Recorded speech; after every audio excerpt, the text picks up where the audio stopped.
Soy Carlos Reich y te invito a que me acompañes a surfear por los Salmos.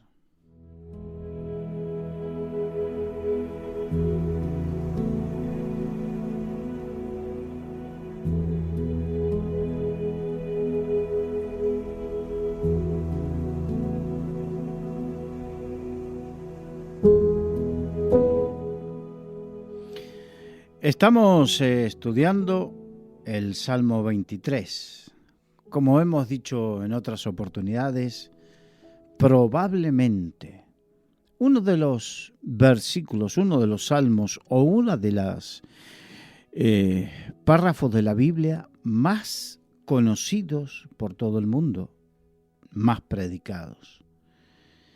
Y precisamente hoy vamos a terminar con este salmo porque vamos a ver el último de los versículos, que dice, en el versículo 6, dice, ciertamente el bien y la misericordia me seguirán todos los días de mi vida, y en la casa de Jehová moraré por largos días. El rey David utilizó la palabra ciertamente. Eso significa con certeza, de una forma, de una manera cierta, de verdad. Algo es una expresión que no deja lugar a ningún tipo de vacilación en su afirmación, ni vacilación, ni duda. Ciertamente, es como que es algo real. En el Nuevo Testamento había otra expresión que dice, de cierto te digo. Algo así como con certeza, realmente te digo. Son expresiones con una aseveración muy, muy grande, muy fuerte, completa. Y entonces esa aseveración era acerca del bien y la misericordia de Dios. ¿Qué significa el bien y la misericordia de Dios? Dios es bueno y Él solamente hace el bien, no hace el mal. Por lo tanto, su bondad, porque la bondad de Jehová habla la Biblia. Entonces tenemos que, por un lado, que la bondad de Dios, porque Dios es bueno y de Él emana bondad, no maldad, nunca puede salir. La Biblia dice que de una misma fuente no sale agua dulce y agua amarga. Por lo tanto, de donde sale la bondad no puede salir maldad.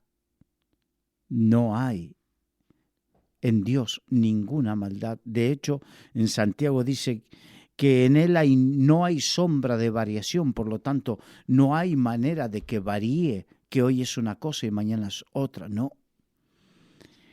Y también acerca de los pensamientos, la Biblia dice que Dios dice de sí mismo, yo sé los pensamientos que tengo acerca de vosotros, pensamientos de bien y no de mal.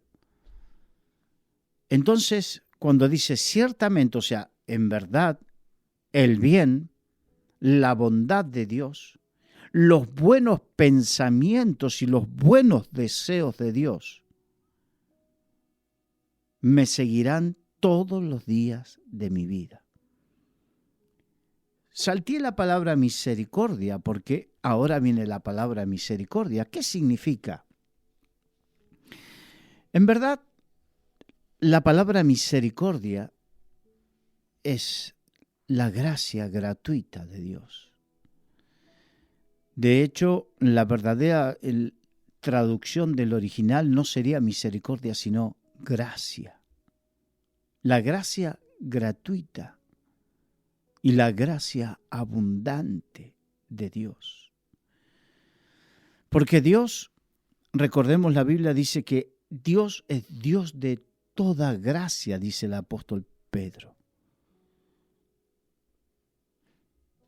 Y esa gracia que fue manifestada por medio de Jesucristo a todos nosotros,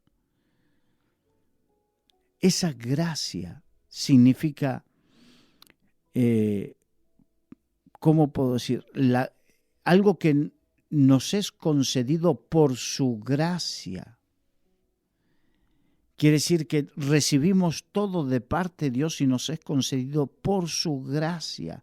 La gracia es la manifestación del favor de Dios, no por merecimiento, sino por gracia. O sea que Dios nos favorece. Él es favorable a cada uno de nosotros. No porque hayamos hecho méritos, no porque lo merezcamos, no por ni raza, ni condición social, económica, y mucho menos porque nos creamos buenos. Dios nos favorece por su gracia. Entonces tenemos estas dos características. El bien, o sea, la bondad y el bien que emana de Dios, y su gracia que nos siguen todos los días de nuestra vida. Esto me hace acordar la promesa a Josué. No te dejaré ni te desampararé. Estaré contigo, ¿cuándo? Todos los días de tu vida, hasta el fin del mundo. Y esta es la promesa de Dios sobre David,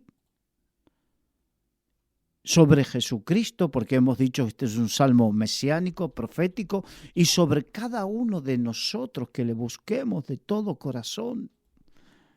Ciertamente es una realidad que no podrá ser negada, que el bien, las características de la bondad de Dios y de su gracia nos seguirán, nos alcanzarán todos los días de nuestra vida. No está hablando de una gracia temporal. No está hablando de una bondad temporal. Los seres humanos en algunas culturas y por algunas cosas dicen es que hay épocas de suerte o menos suerte, más favorables, menos favorables. Hay quienes dependen de lo que le diga tal o cual oráculo o los signos del zodíaco. No, nosotros no dependemos de eso, nosotros dependemos de que todos los días la bondad y la gracia de Dios han de seguirnos. Hace unos años utilicé un ejemplo para esto. Es como esos misiles antiaéreos que siguen la fuente de calor de los reactores de los aviones. Entonces el avión gira bruscamente hacia el babor, porque no es derecha e izquierda, es babor o estribor. Giran bruscamente hacia babor y el misil gira porque sigue la fuente de calor. Y el avión gira bruscamente hacia el otro lado y la fuente de calor, como gira, sigue el misil la fuente de calor y así. Entonces un día aprendí y entendí que de esa manera, mientras no sea al mundo y al pecado, la bondad y la gracia de Dios estarán sobre mi vida. Dios estará conmigo. El bien y la misericordia de Dios me seguirán todos los días de mi vida. No uno, no una temporada, no por determinado tiempo. Mientras me mantenga firme en el Señor, Él será firme a su promesa. Cuando me pongo a pensar en lo mucho que yo he recibido de ti, sabiendo muy bien que no soy merecedor de lo que has puesto en mí. Mis ojos lagrimean, mis manos titubean. ¿Soy yo el adecuado para algo tan preciado? De pronto miro hacia ti, recuerdo tus promesas a mí. Tu gracia me sostiene, tu amor quien lo contiene, nadie lo comprende. Vivo seguro, pues mi espíritu elevas mi mente, la renuevas, mi vida es una prueba que puedo confiar en que tu gracia siempre me sostiene.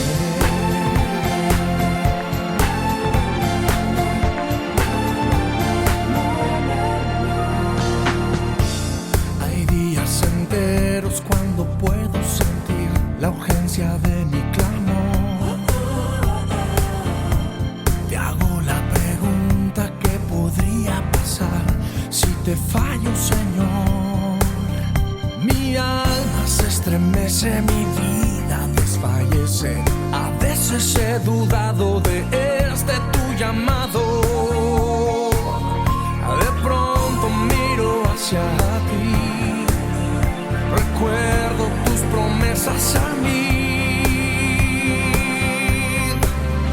Tu gracia me sostiene, tu amor quien lo contiene, nadie lo comprende. Vivo seguro, pues mi espíritu elevas mi mente, la renuevas, mi vida es una prueba que puedo confiar en que tu gracia siempre me sostiene. Tu amor y tu compasión, tu Espíritu Santo me da dirección. Tu palabra es la fuente de mi inspiración y la sangre de Jesús da el poder de la resurrección.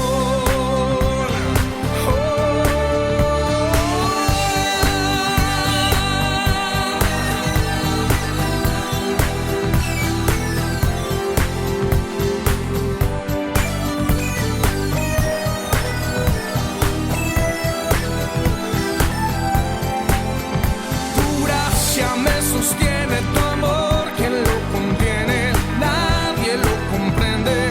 Vivo seguro, pues mi espíritu elevas mi mente, la renuevas, mi vida es una prueba que puedo confiar en que tu gracia siempre me sostiene.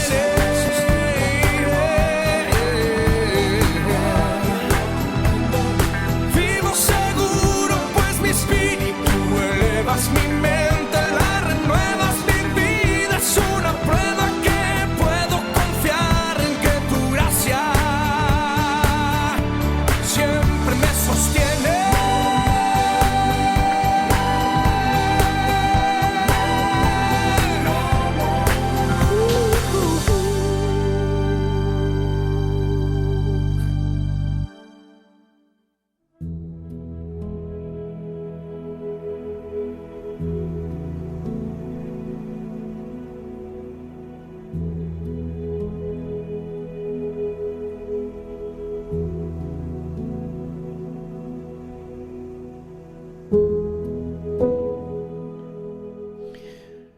Continuamos con el Salmo 23 y en la última frase, la segunda parte del último versículo, versículo 6, la segunda parte que dice, para finalizar, y en la casa de Jehová moraré por largos días.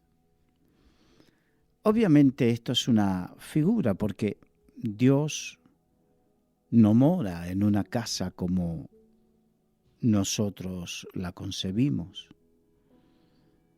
De hecho, ni siquiera la iglesia se reúne en templos, pero la Biblia no habla de que los templos es la casa de Dios.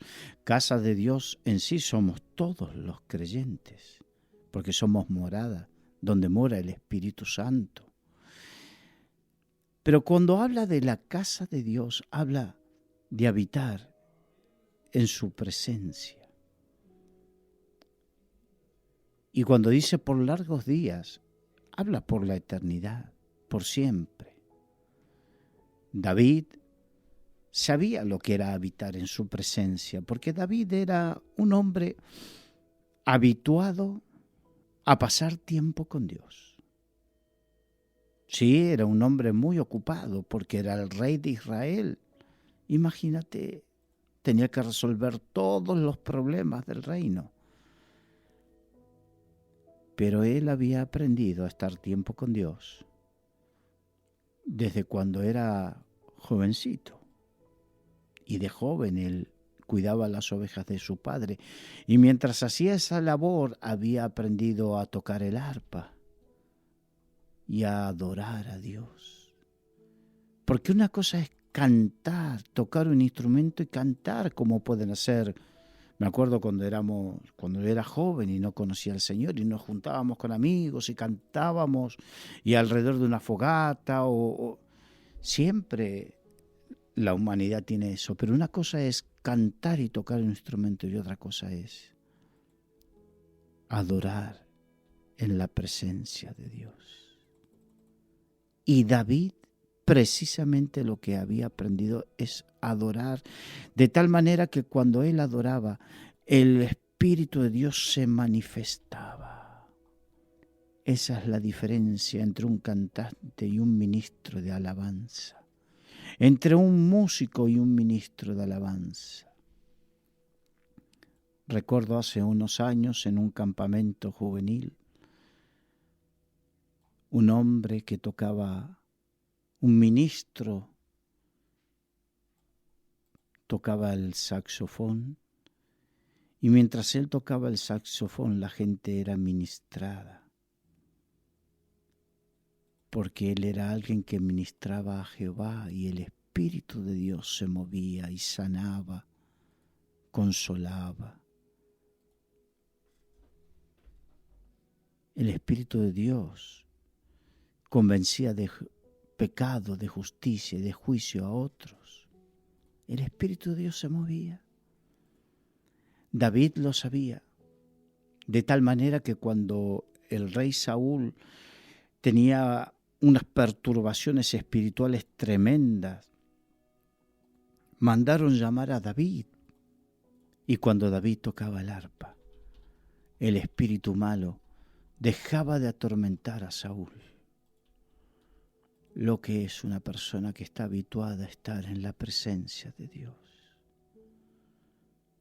Una persona que sabe lo que es estar en la presencia de Dios cuando ministra, cuando hace algo, su espíritu se mueve para bendición y beneficios de otros. David lo sabía y tenía conciencia de la eternidad. Porque nosotros hoy podemos pasar un tiempo con Dios, minutos, horas, lo que sea que podamos pasar con Dios. Pero un momento, cuando dejemos de estar en este cuerpo y pasemos a otro estado,